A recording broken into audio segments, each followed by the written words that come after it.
આત્મા દેવની જય, ગુરુદેવની જય.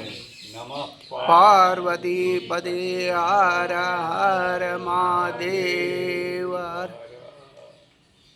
આજે તારીખ 30/4/2026.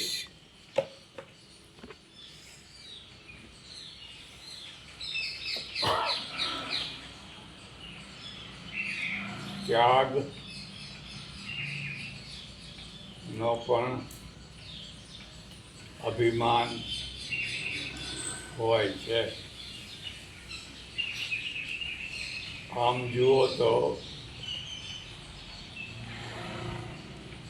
માણસમાં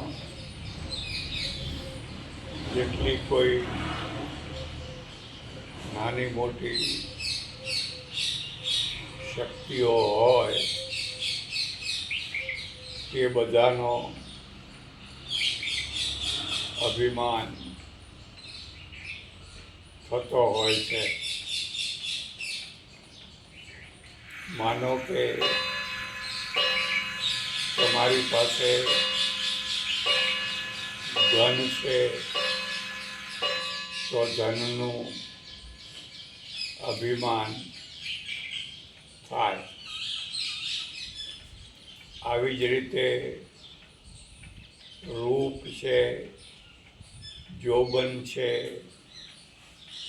સત્તા છે, ઊંચું કુળ છે,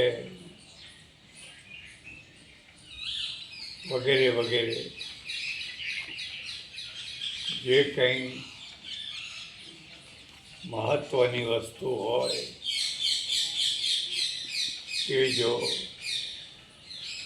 તમારી પાસે હોય તો તેનું માણસને અભિમાન થાય તે સ્વાભાવિક છે. પણ અભિમાનની 3 કક્ષાઓ છે. અભિમાન, મિથ્યાભિમાન અને સ્વાભિમાન.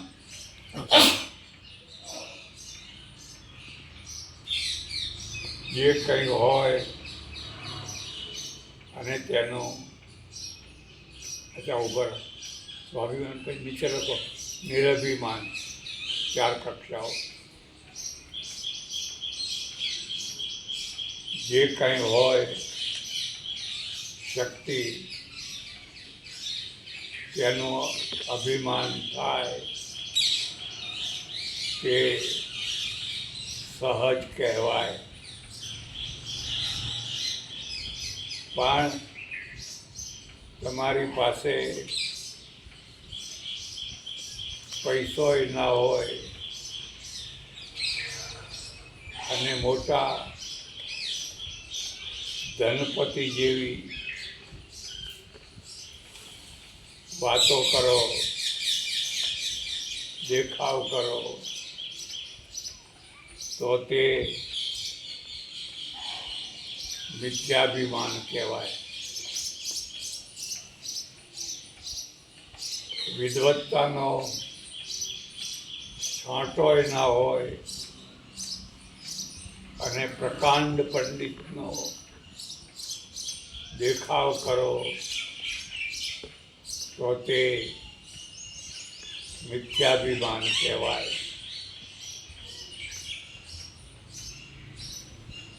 આવી જ રીતે તમારી પાસે પટાવાળા જેવી પણ સત્તા ના હોય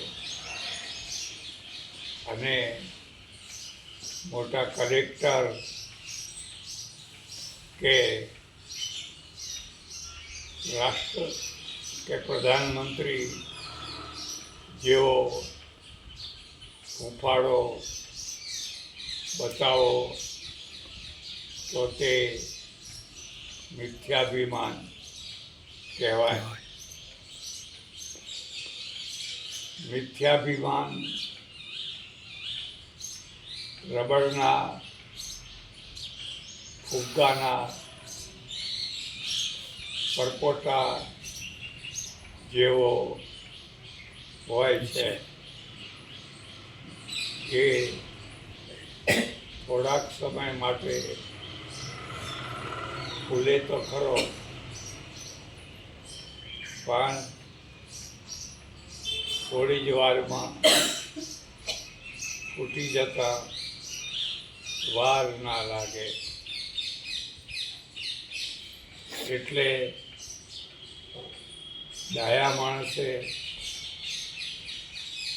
હંમેશા મિથ્યાભિમાનથી બચવું જોઈએ. પેરેગ્રાફ ત્રીજું સ્વાભિમાન છે. સ્વાભિમાનનો અર્થ થાય છે કે તમે શ્રીમંત હો કે ગરીબ હો, સત્તાધીશ હો કે સામાન્ય માણસ હો, જે પણ કક્ષાના હો એ કક્ષાએ પોતાની મર્યાદા પ્રમાણેનું માન રાખીને જીવો તો તે સ્વાભિમાન કહેવાય. સ્વાભિમાન હોવું જ જોઈએ, પણ અભિમાનમાં અને સ્વાભિમાનમાં એક બહુ મોટો મુદ્દાનો ભેદ છે. અભિમાન કદી પણ મોટાઈ વિનાનું ના હોય, અને જેને મોટાઈનો નિશો ચડ્યો હોય તે બીજાની મોટાઈ સહન કરી શકે નહીં. કદાચ કોઈ બીજો મોટો અડખે પડખે હોય તો તેને ઉતારી પાડવા માટે પ્રયત્ન કરે, એટલે કે તેનું અપમાન કરે.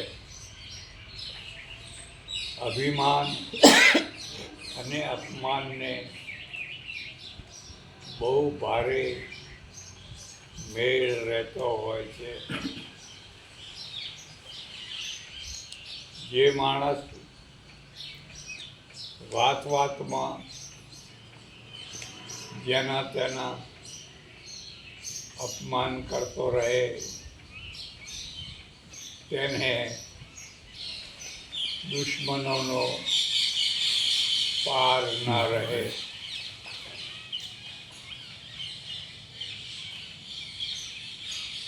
પણ સ્વાભિમાનમાં મોટાઈનો નિશો હોય નહીં, એટલે તે બીજાની મોટાઈને હસતા હસતા સ્વીકાર કરે. એટલું જ નહીં પણ બીજાના સ્વાભિમાનને પણ માન્યતા આપે. એટલે બે અભિમાનો વચ્ચે તો સંઘર્ષ થાય જ, પણ બે સ્વાભિમાનો વચ્ચે સંઘર્ષ થાય નહીં. જેમ કે જ્યારે સિકંદરે પોરુષ રાજાને હરાવ્યો અને પોતાની સમક્ષ ઉપસ્થિત કરવાનો હુકમ કર્યો, ત્યારે હાથકડીઓમાં બંધાયેલા પુરુષને સિકંદરની સામે ઊભો કરવામાં આવ્યો અને સિકંદરે તેને પૂછ્યું કે બોલો, તમારી સાથે કેવો વ્યવહાર કરું? તો પુરુષે મક્કમતાથી જવાબ આપ્યો કે એક મહારાજા બીજા મહારાજા સાથે જેવો વ્યવહાર કરે તેવો વ્યવહાર કરો. આજે ભલે હું હારી ગયો હોઉં અને જીવનમાં તો હાર જીત ચાલતી જ રહેતી હોય છે. કાલે તમે પણ હારી શકો છો. એટલે હારેલા મહારાજાને કાયમ માટે હારેલો માની લેવો નહીં. એટલે ભલે આજે હું તમારો બંદીવાન છું, પણ હજુ પણ હું મહારાજા જ છું. આવો કુમારી બન્યો. જવાબ સાંભળીને સિકંદર પ્રસન્ન થઈ ગયો અને તેણે કહ્યું કે પુરુષની હાથકડીઓ ખોલી નાખો અને તેને ઊંચા સિંહાસન ઉપર બેસાડો. આ રીતે પુરુષનું સ્વાભિમાન રંગ લાવ્યું. પુરુષ મહાન છે તો સિકંદર પણ મહાન કહેવાય.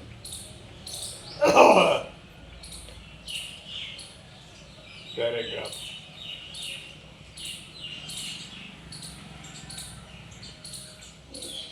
આપણે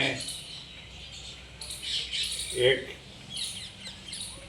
એક ચોથી વસ્તુનો વિચાર કરવાનો છે. એ છે લગતી ઉકેલા કાલે નહોતી યાર. નિરભિમાનતા.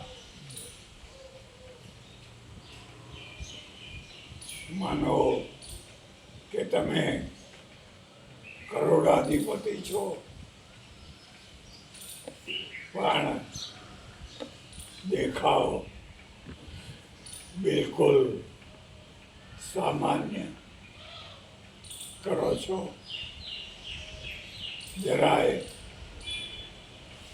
વ્યવહારમાં અભિમાન બતાવતા નથી. આવું જ તમે બહુ મોટા સત્તાધીશ છો, તે છતાં જરાય સત્તાનો રૂઆબ બતાવતા નથી અને નમ્રતાપૂર્વક શાસન કરો છો. આવી જ રીતે તમે પ્રકાંડ પંડિત છો,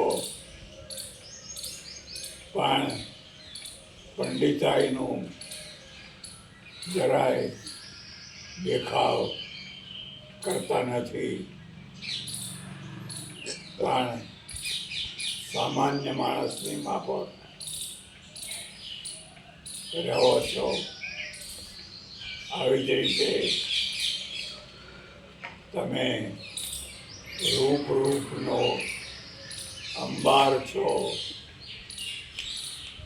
પણ જરાય રૂપનો દેખાવ કે પ્રદર્શન કરતા નથી અને સામાન્ય વસ્ત્રોમાં સામાન્ય માણસની માફક રહો છો. જો કે રૂપ અને પૈસો ઢાંકેલો જ સારો. ઉઘાડો રૂપ લંપટોને આમંત્રણ આપે છે. એટલે આપણે ત્યાં પ્રાચીન કાળમાં રાજ ઘૂંઘટ તાણવાનો રિવાજ હતો.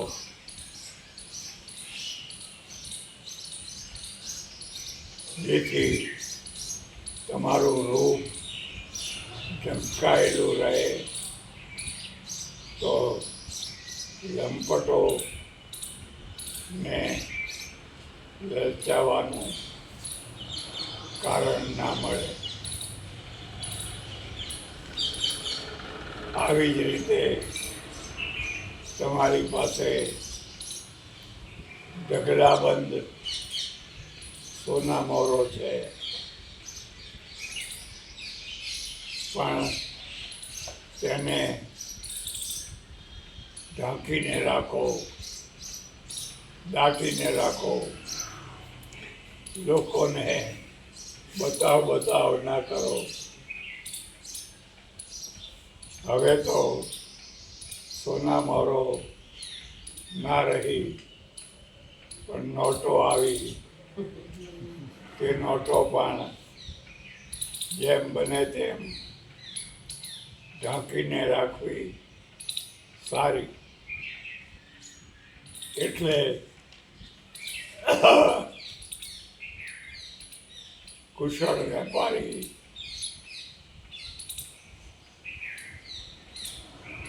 વેપાર કરતી વખતે સામે પડેલા ઇસ્કોતરામાં 2 ખાના રાખતા હોય છે. નાની નાની નોટો ઉપર મૂકે અને મોટી મોટી નોટો નીચે મૂકે, જેથી તે દેખાય નહીં. જો મોટી નોટો ઉપર મૂકે તો ચોરને કે લૂંટારાને દેખાઈ જાય અને તેથી તે લલચાયા વિના રહે નહીં. તેથી હાથ સફાઈ કર્યા વિના રહે નહીં. જેને રૂપ અને પૈસો સાચવતા આવડે તેને જીવન સાચવતા આવડે. જે રૂપને ઉગાડે શોગે બજારમાં ફરતું મૂકે છે તે જીવન બરબાદ કરી મૂકે છે. આવી જ રીતે જે પૈસાને લોકોના દેખતા ઉઘાડા રાખે છે તે પણ લૂંટાઈ જતા હોય છે. એટલે રૂપ, પૈસો, જોબન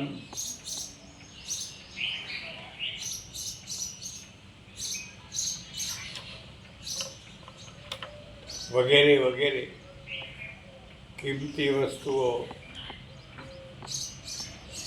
ઢાંકીને રાખવી જોઈએ. એટલું જ નહીં, પણ આપણે ત્યાં તો સારી મગમગથી બનાવેલી રસોઈ પણ ઢાંકીને રાખવાનો રિવાજ છે. સૌની વચ્ચે ઉઘાડી રાખીને જમો તો કદાચ તમને કોઈની નજર પણ લાગી જાય. તમે માનો કે ના માનો,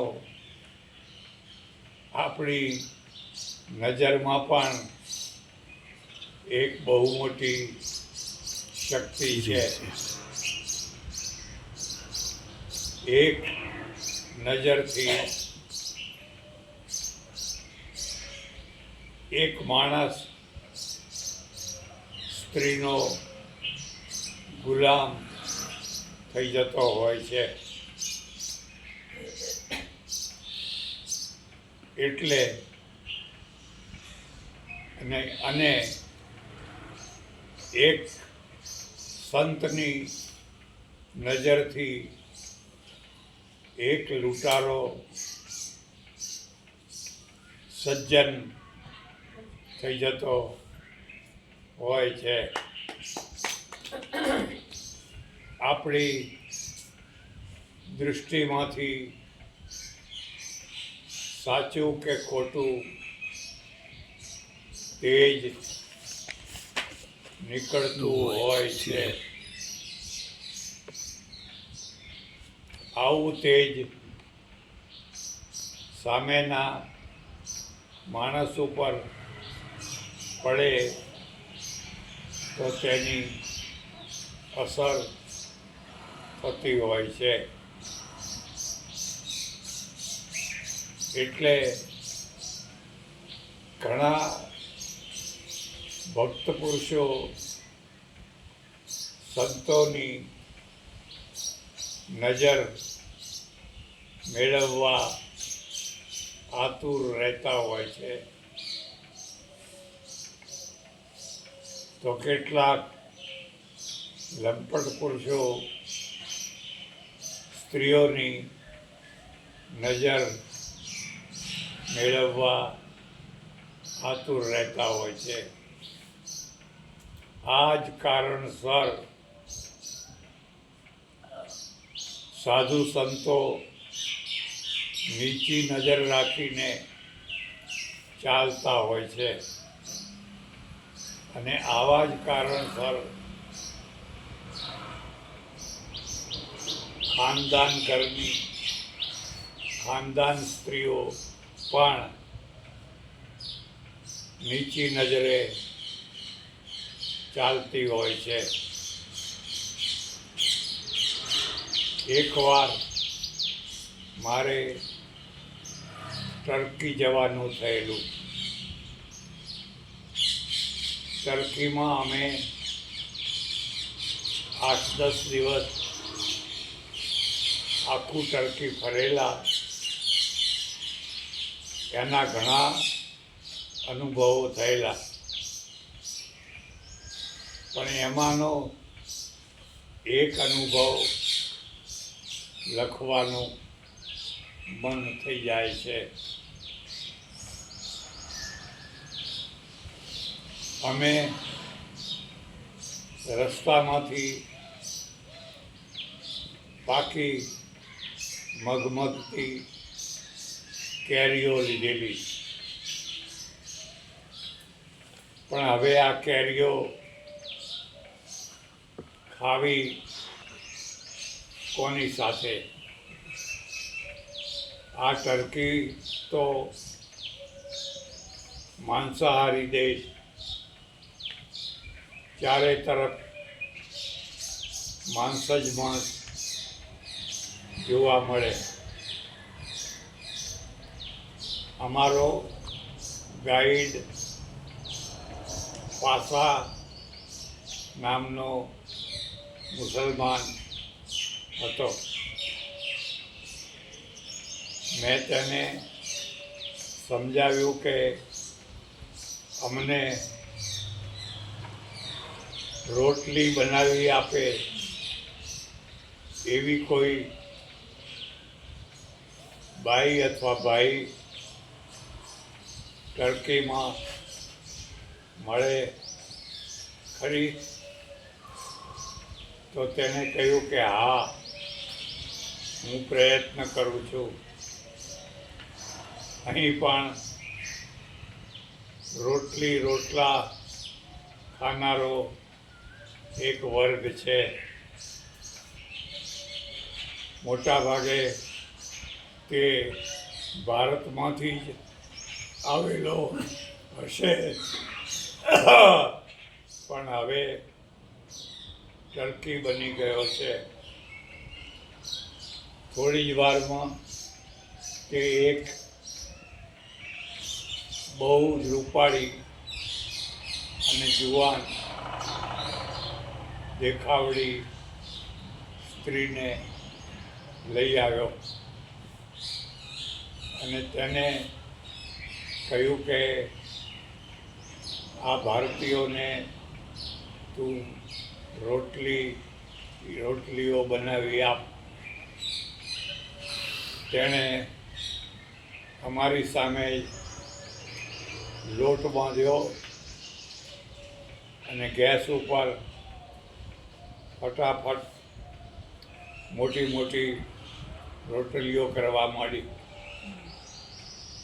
અમે 30-40 પ્રવાસીઓ હતા, એટલે અમે એક તપેલીમાં રસ કાઢેલો. પેલી બહેન ગરમ ગરમ રોટલીઓ આપે અને વારાફરતી 2-4 જણા અમે રસ ને રોટલી ઝાપટવા માંડ્યા. બહુ મજા આવી. પણ મારા માટે એક દર્શનીય વસ્તુ એ હતી કે પેલી રૂપાળી બેને લગભગ 1.5 કલાક સુધી રોટલીઓ બનાવી, પણ એક વાર પણ ઊંચું જોઈને અમારા કોઈની તરફ નજર મેળવી નહીં. મને તેના પ્રત્યે બહુ માન થયું અને નિર્ધારિત મહેનતાણાની જગ્યાએ મેં તેને ડબલ મહેનતાણું આપ્યું. માણસની નજર ઉપરથી તેની ક્વોલિટી પરખી શકાય. જે માણસ નજરનો ચોખ્ખો હોય તે લાખ રૂપિયાનો હોય, પણ જે માણસ નજરનો મેલો હોય તે લાખનો હોય તો પણ કોડીનો કહેવાય.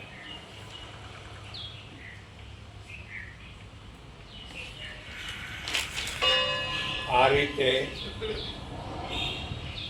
જે નિરભિમાન વ્યક્તિઓ હોય તેમનામાં બધું સામર્થ્ય હોય તો પણ તે હંમેશા તદ્દન સીધા સાદા સરળ થઈને નીચી નજરે જીવન જીવતા હોય છે. એક બીજું ઉદાહરણ યાદ આવે છે. કહેવાય છે કે એક મોટા નગરમાં એક બહુ મોટા ધનાઢ્ય વ્યક્તિ રહેતા હતા. આલિશાન હવેલી, ઘણા નોકર ચાકરો, ઘણો વૈભવ, તો પણ તે રોજ જાતે પોતાના ઓટલે બેસીને એક મોટા તપેલામાં લોટ ભરીને જે કોઈ આવે તેને નાની તપેલી ભરીને લોટ આપે. આને સદાવ્રત કહેવાય. તે સમયમાં અને આજે પણ ગામમાં ઘણા ગરીબ ગરબા માણસો રહેતા હોય છે, જેમના ઘરમાં રોજે રોજની રસોઈ બનાવવાની પણ સગવડ નથી હોતી. તેથી ભૂખ્યા કે અડધા ભૂખ્યા જીવતા હોય છે. આવા માણસોને નાની તપેલી ભરીને આ શેઠ પોતાની જાતે લોટ આપે. મોટી લાઈન લાગે, પણ આ શેઠની ખાસિયત એ કે તે કદી પણ ઊંચી આંખ કરીને કોઈના સામે જુએ નહીં.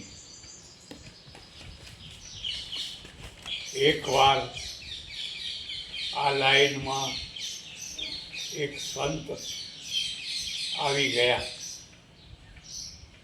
તેમણે પણ પોતાની જોડીમાં લોટ લીધો અને પછી પૂછ્યું કે શેઠ, એક વાત પૂછું? તો કે પૂછો.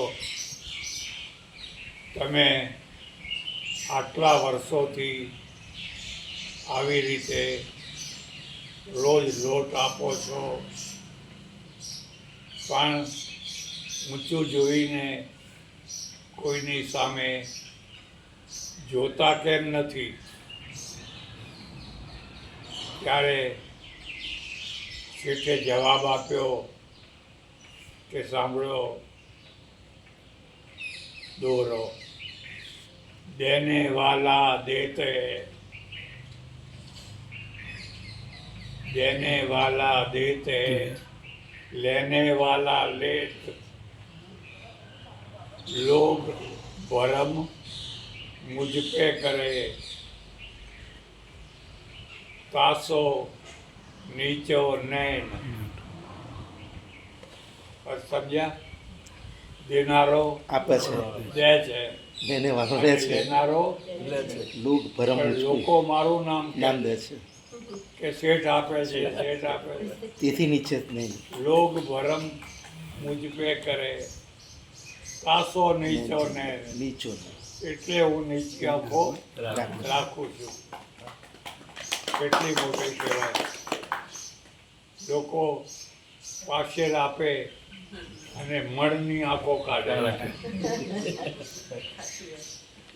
કેટલી જાહેર ખબરો છપાવે, કેટલા ફોટા પડાવે.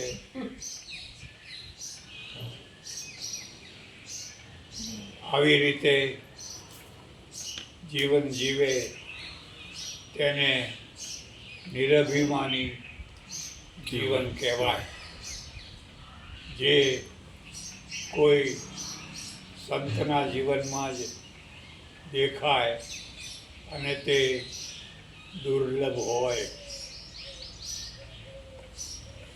પેરેગ્રાફ. પણ આપણે વાત કુમારીની કરવાની છે.